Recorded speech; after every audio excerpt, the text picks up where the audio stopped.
O mundo das mídias perdidas é repleto de casos diferenciados que envolvem desde um episódio perdido de um desenho animado até mesmo um acontecimento, bom ou ruim, registrado em áudio, imagens ou vídeo que foi perdido. Diferente de uma série que é produzida, filmada e editada, muitas vezes esses acontecimentos foram gravados no momento exato ou foram parcialmente gravados, porém essas mídias em questão são inacessíveis ou muito provavelmente já não existem mais. Então, no vídeo de hoje, falarei sobre alguns casos de mídias perdidas de eventos reais.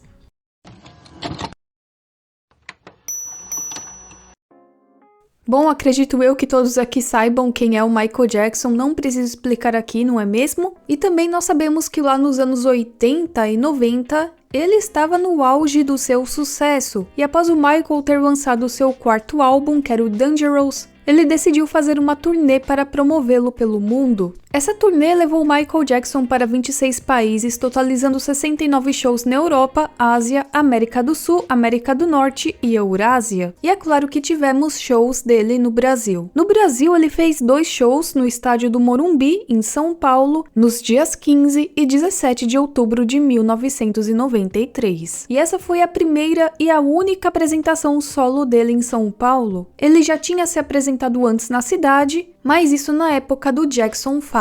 Aliás, isso foi lá em 1974. E o povo foi à loucura, tanto é que os ingressos foram esgotados rapidamente. Tiveram muitas reportagens do show do Michael Jackson no Morumbi. Uma outra informação é que o superastro da música pop mandou comprar uma barraca de camping que foi armada no quarto. Bem, Cristina, aqui embaixo, centenas de pessoas que são mais fanáticas por Michael Jackson continuam sem arredar o pé aqui na porta do hotel, na esperança de ver o superastro ainda hoje. Mamãe, avô e imitadores de todo tamanho e exagero. O José Prats veio do Rio de Janeiro só para vender pôster aqui. Quantos pôsteres você trouxe? Hoje eu cheguei agora, trouxe 100. Daqui a pouco vendeu todos. Quanto que custa o pequeno? O pequeno é 100 cruzeiros e o grande é 1000 cruzeiros. Amanhã tem 500 para vender lá no Morumbi. Michael Jackson decidiu brincar ontem à noite. O maior parque de diversões da América Latina foi fechado mais cedo para que Michael e seus convidados ficassem à vontade. E o que acontece? Esses shows dizem que foram gravados, a Globo queria exibir o show por completo na emissora, só que isso custaria muito caro para ela, então exibiram apenas 2 performances da primeira minutagem do show. A gravação não está exatamente perdida, as gravações desse show estão na posse do espólio do Michael Jackson, porém eles não têm nenhum interesse em lançar os shows nas plataformas digitais ou em DVD, então por enquanto é como se estivesse perdido pra gente, embora tecnicamente não esteja perdido. Mas eu acho um caso muito doido porque o show estava lotado, mas mesmo assim nós não encontramos ele por completo. O que nós temos completo é apenas o áudio que foi exibido na Transamérica. Todos eles. O telão mostra tudo como se fosse um grande videoclipe. E a plateia vibra, né? A plateia delira. E também nós temos alguns trechos de músicas disponíveis desse show, como por exemplo Jen, Heal the World, Billie Jean, e no momento é só isso que nós temos acesso, mas o show completo parece que vai demorar muito ou nunca vai acontecer. Sonic Live em Sydney foi um show ao vivo de 1h30 apresentado no antigo parque de diversões da Sega, que era o Sega World Sydney, que ficava na Austrália. O show passou por 2 encenações durante a sua exibição, incluindo um show ao vivo com dançarinos e atores fantasiados, que depois foi substituído por um show de marionetes. A primeira encenação foi ambientada em uma linha do tempo alternativa, que era baseado naquele desenho animado do Sonic que é ao ar no SBT, e também no jogo Sonic 3, onde o Death Egg do Dr. Robotnik, ou Eggman, cai na Austrália ao invés da Angel Island, fazendo com que ele queira colocar os seus planos em prática em Sydney. De acordo com Philip Enfeld, da Philip Enfeld Puppetoons, que foi a empresa contratada para fazer o show, a SEGA sentiu que o show ao vivo não era dinâmico o suficiente e queria mudar o formato para ser um show de marionetes com alguns animatrônicos no final de 1997. Apesar da mudança, o enredo continuou a mesma coisa, e quanto à sua disponibilidade, foi encontrada a trilha sonora e o áudio completo do primeiro show, que estão disponíveis para ouvir no YouTube. Porém, quanto à segunda encenação, nós não encontramos nada. E para finalizar, não existe nenhuma filmagem desses dois shows, ao menos que alguém tenha gravado e talvez um dia digitalize e coloque na internet, mas no momento não existe nada. Existem algumas fotos que já dá pra gente ter mais ou menos uma ideia de como era, mas até agora nada. O segundo show foi encerrado em 1999 por razões desconhecidas, mas muitos dizem que foram por razões financeiras. E isso foi seguido pelo fechamento do Sega World Sydney em 2000, devido a problemas de baixo público e perdas financeiras. Esse caso aqui envolve várias mídias e várias coisas e pessoas que se perderam e até hoje nós não sabemos qual foi o real destino de tudo. O avião cargueiro Boeing 707-323C decolou do Aeroporto Internacional de Narita, em Tóquio, no Japão, às 8 horas e 23 minutos da noite do dia 30 de janeiro de 1979. O destino final era o Aeroporto Internacional do Rio de Janeiro, Galeão, com uma escala nos Estados Unidos. 22 minutos depois de decolar, o comandante Gilberto Araújo da Silva fez o primeiro contato com o controle de tráfego aéreo e não havia nenhum problema a bordo, tudo tranquilo. O segundo contato, previsto para as 9 horas e 23 minutos da noite, porém, não aconteceu. O avião desapareceu sobre o Oceano Pacífico cerca de 30 minutos após a sua decolagem em Tóquio. E é aí que a coisa fica mais sinistra, porque não existe nenhum sinal de queda, como destroços ou corpos, né? Nunca encontraram nenhum resquício de passageiros ou nada do tipo, né? Nenhum resquício do avião, nem nada. O voo de carga transportava, entre outros itens, quadros do pintor Manabu Mabe, e essas pinturas eram bem caras. Na época, elas eram avaliadas em mais de $1 milhão. E nenhuma pintura também foi encontrada, nada. O que deixa a coisa ainda mais misteriosa. Existem várias teorias sobre esse caso, eu não vou me aprofundar muito aqui.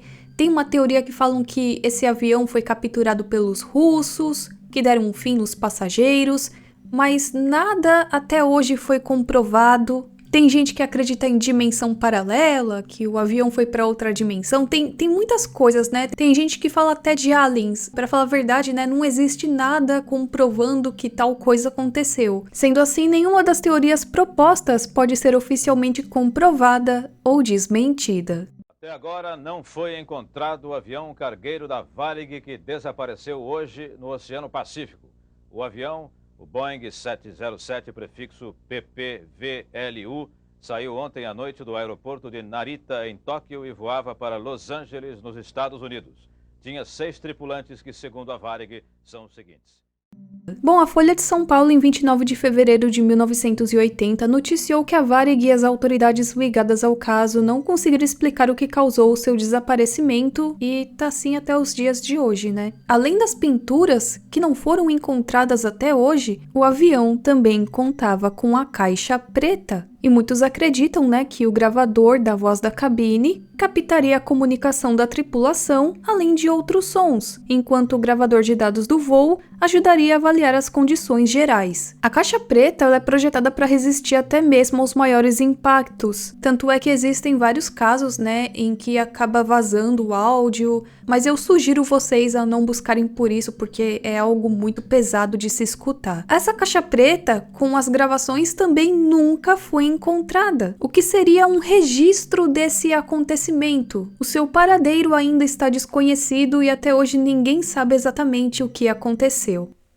O Ayrton Senna foi um piloto muito marcante nos anos 90, e não só no Brasil, no mundo inteiro ele tinha admiradores. ele era considerado por muitos como o melhor piloto de Fórmula 1. E todos nós sabemos que, infelizmente, ele faleceu no dia 1º de maio de 1994, devido àquele ocorrido no Grande Prêmio de San Marino, na 7ª volta. Tudo aconteceu enquanto o piloto liderava a corrida e, ao tentar fazer uma curva, ele perdeu o controle do carro e o que aconteceu foi que ele bateu com tudo em um muro. Ele foi levado ao hospital, mas infelizmente não sobreviveu. Falam que a barra de suspensão acabou atravessando o rosto dele e que por conta disso ele perdeu a sua vida. Só que os motivos que levaram ao mau funcionamento do carro, bom, existem várias teorias para falar a verdade. E eu também não me aprofundarei nelas aqui, porque é muita coisa, muita teoria e esse vídeo ficaria muito extenso. Nós encontramos na internet as imagens que foram exibidas na TV no dia do ocorrido. As imagens da câmera de bordo do Senna foram cortadas antes que a colisão acontecesse, impedindo o acesso às últimas palavras dele, além de dificultar a investigação sobre o caso.